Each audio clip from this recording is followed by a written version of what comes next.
Fala galera, mais um vídeo aqui pro canal. Falar desse empate contra o Atlético Mineiro na Copa do Brasil, Vasco eliminado. E assim, cara, não tem muito o que falar, porque a gente tem um elenco limitado, mal formado, sempre falo aqui, elenco curto, não só pelas lesões, mas pelas reposições que foram feitas principalmente na segunda janela. Jean David, Emerson Rodrigues, o Suíço que também não entra, não sei nem se também é isso tudo, porque não entra, deve estar treinando bem também. Então a gente hoje conseguiu, apesar de tudo, fazer um bom jogo, principalmente no primeiro tempo. Eu acho que a partir do segundo o time cai fisicamente, e é uma coisa que tem acontecido constantemente. Alguns jogadores novos têm cansado, e isso também tem que ser dito, tem que ser averiguado. E o Vasco, no segundo tempo, se o Vasco não resolver no primeiro tempo, ou ter uma margem de gols grande, coisa que é bem difícil. O Vasco nos últimos jogos, o último jogo que o Vasco jogou por 2-0 foi contra o Fluminense. Antes disso, acho que foi contra o Corinthians. Mesmo assim, o segundo gol saiu só no final do jogo. Então, assim, você começa um jogo, muito pegado, marcação, o Vasco procurando sempre utilizar aquela bola aérea pro Verratti, às vezes até de forma afobada, marcando em cima, correndo, entendeu? E o Vasco sai no primeiro tempo vencendo, pênalti claro, bem merecido. O Léo Jardim acho que fez uma defesa só, que foi aquele chute na trave, que, para variar, as chances que o Atlético teve no primeiro tempo foram dadas pelo Léo, Não estou falando que é o Léo específico, mas é mais um erro não forçado de um jogador do Vasco. Erros que eu sempre falo, que erros individuais custam caro, poderia ter custado caro. E uma do Piton também, que ele cabeceou no meio da área, enfim. Mas o Atlético não criou chances, O Atlético foi pro jogo com o Arana e o Rubens, dois atacantes, e três zagueiros e um ala. Então, assim, faltou um cara no meio para criar jogada. O Bernardo tá machucado, não teve esse jogador. Então, assim, o Atlético não conseguia muito passar pelo meio a bola. Se vocês repararem no jogo, era rodar para um lado, para o outro, chegava no Lianco, no Scarpa, o Scarpa que ia para o meio para tentar armar, mas ele armava muito por dentro. E vira e mexe, o Scarpa pegava, lançava para a área, o Vasco cortava. O Vasco cortava. O Atlético, no modo geral, o Atlético não conseguia criar, o Atlético não conseguia incomodar o Vasco. Isso foi até o segundo tempo também. O gol do Hulk aos 38 foi um lance que ele teve de frente. Ele vai a certo chute, mas era para um jogo ter ido para os pênaltis, digamos assim, pelo que foi o segundo tempo, e estava caminhando para isso. Mas o Vasco não tem um Hulk, o Vasco não tem o Scarpa, o Vasco não tem o Paulinho. O Vasco tem um elenco horroroso, e é horroroso sim. E o Vasco está em 10º com esse elenco. Tem que, agradecer. É claro que o Vasco tem total condição e obrigação de não passar sufoco no Brasileiro e ganhar alguns jogos, que mesmo assim ainda é melhor que alguns times. Mas, cara, é surreal. Eu sei que muita gente está criticando o Paiva. Primeiro assim, mas o Léo Pelé... Cara, na boa, vocês imaginam o Maicon marcando o Hulk à distância? Ou o Maicon apostando corrida com o Paulinho, com o Hulk? Sendo que o Vasco tava marcando lá na frente. Seria muito pior, cara. E assim, não tem jeito assim. A gente tem o João Vitor, que é o cara que é mais seguro ali do Vasco. E entre Léo Pelé e Maicon, cara, é meio que você sabe... Não é nenhum dos dois passa segurança, entendeu? Infelizmente vai ser assim até o final. E assim, uma hora vai falhar um, outra hora vai falhar outro. E vai ficar nesse rodízio. Cada hora um vai pedir. A torcida vai pedir um de cada vez. Mas aí que eu falo, avaliar o adversário. Você vai jogar com marcação alta, você não pode ter o Léo ali pra postar corrida, pô. Entendeu? O Léo é o cara de área, acabou. Tendo uma proteção ali e não dá, entendeu? Então assim, por isso que o Léo jogou hoje. Acho que ele não, tirando as paçocadas no primeiro tempo, esse mole dele, ele marcou o Hulk bem. Não deixou o Hulk jogar. Ele foi tomar cartão só, se eu não me engano, no final do segundo tempo, sabe? Então assim, o Hulk, onde o Hulk ia, o Léo Pelé ia atrás. Mas é o que eu falei.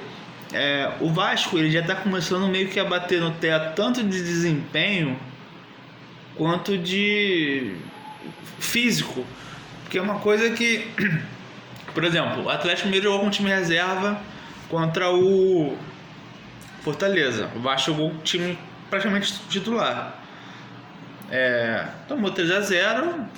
Eu não vou dizer que foi a total diferença, porque assim, o Atlético, até o gol do Hulk, o Atlético não tinha mexido ninguém. Mas o Vasco sentiu o Emerson com câimbra, o outro também passando mal, o Piton, não sei o que. Cara, mas assim, todo jogo, isso aí não é de agora. Todo jogo que o Vasco joga, o segundo tempo o Moura cansa e é substituído. O outro lá cansa, tem que sair. Então assim, tem jogadores novos, jogadores com menos de 30 anos.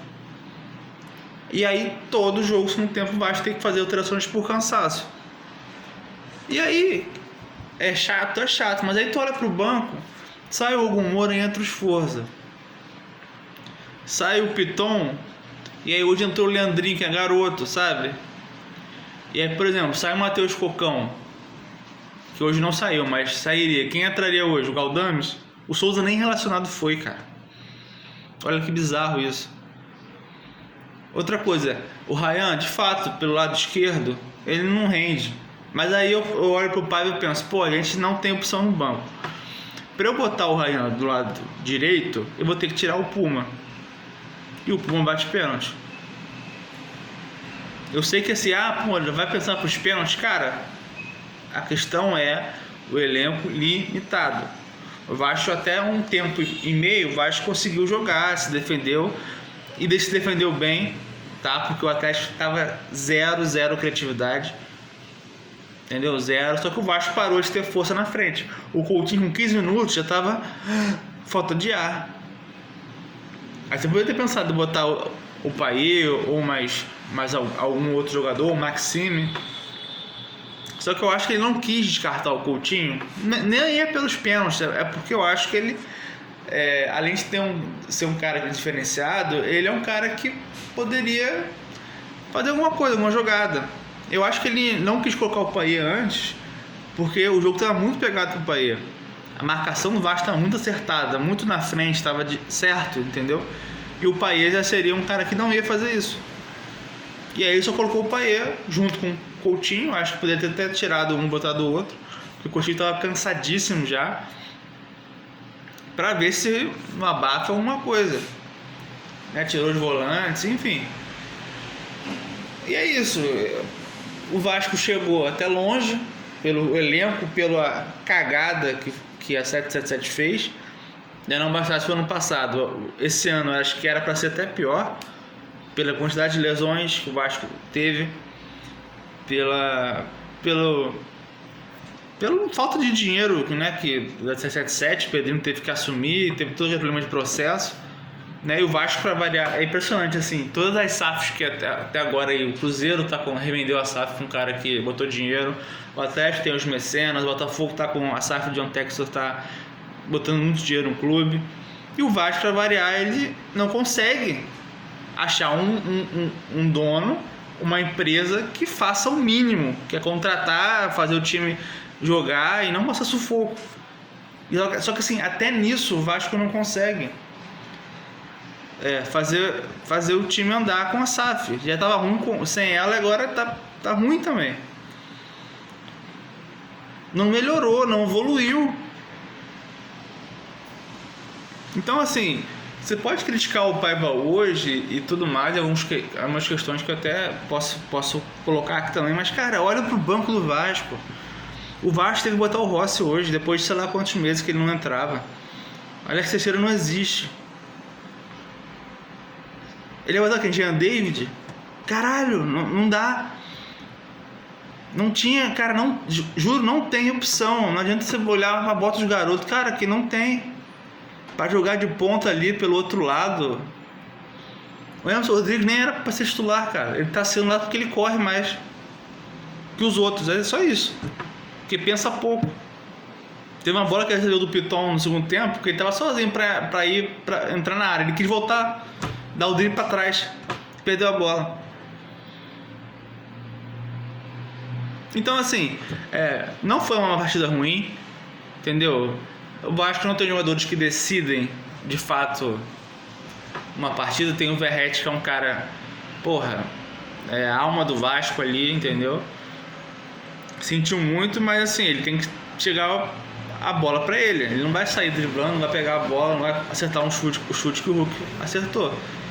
Entendeu? A gente não tem o Paulinho, que não jogou bem hoje, mas é um cara que pode decidir, sabe? A gente não tem um lateral como o Arana, sabe? A gente não tem... até os volantes do Galo são melhores, entendeu? O Alan Franco é um jogador interessante. E é isso. Aí como é que você vai tentar justificar alguma coisa com esse elenco horroroso que foi montado? A janela que fizeram no meio do ano, isso antes do Davidson machucar, porque quando a janela começou a abrir, o Alisson já estava machucado. Então, assim, eu não sei o que viram no Jean David, no Emerson Rodrigues também, não sei o que viram nele. No Suíço, pelo visto, não vai dar em nada. Assim, não vai ser um cara que vai mudar o jogo, porque ele nem entra. Então, cara, torcer muito para que, assim, os jogos dentro de casa o Vasco consiga ganhar, pontuar, porque o elenco, você vê, o time sempre cansa no segundo tempo. Então aí você tem que mexer no banco. Aí chega no banco não tem ninguém. Torcer pro Jair voltar contra o Cuiabá para não ter que botar esforço. Mais pra frente Paulinho voltar também para ser mais uma opção. Porque realmente, cara, para ano que vem tem que ter uma barca muito grande, assim, economizar um grande dinheiro, assim. Porra, Paê não dá mais, sabe? Porra, vende esforço. Se tiver uma proposta boa pro Ryan também, porra, vende. Galdamos ganha um salário alto pra nada, já vai acabar o contrato. E só se somar todo o salário desses jogadores, você consegue economizar uns 3 milhões aí. É muito caro pra sair. O Rossi tá aí também, sabe? Então a gente vai vendo agora. Tem que virar a chave. Quinta-feira tem jogo, tem que ganhar. De novo, é difícil falar isso, mas porra, tem ganhado o Cuiabá em casa. Vai pegar o Cuiabá e o Atlético Goianiense. E de resto pega só o time lá de cima. Vai pegar o Inter, vai pegar o Botafogo, vai pegar o Bahia. Mesmo que seja no Rio de Janeiro, não interessa, são times melhores que o Vasco. Então assim, vai ter que ganhar. Porque a minha preocupação é o time limitado. Se o time não faz, sei lá, 2-0 no primeiro tempo, chegando no segundo tempo o time não consegue jogar mais, porque o time fisicamente tá mal. E não tem opção. Então, cara, é mais um ano que a gente vai tentar já ficar tranquilo, porque ano passado já foi uma merda. E vamos sempre esperar o próximo ano para ver o que vai acontecer. Se vai vir algum comprador, né, uma empresa séria que faça o time do Vasco jogar, injete dinheiro no clube, para o Vasco formar um time competitivo. É só isso.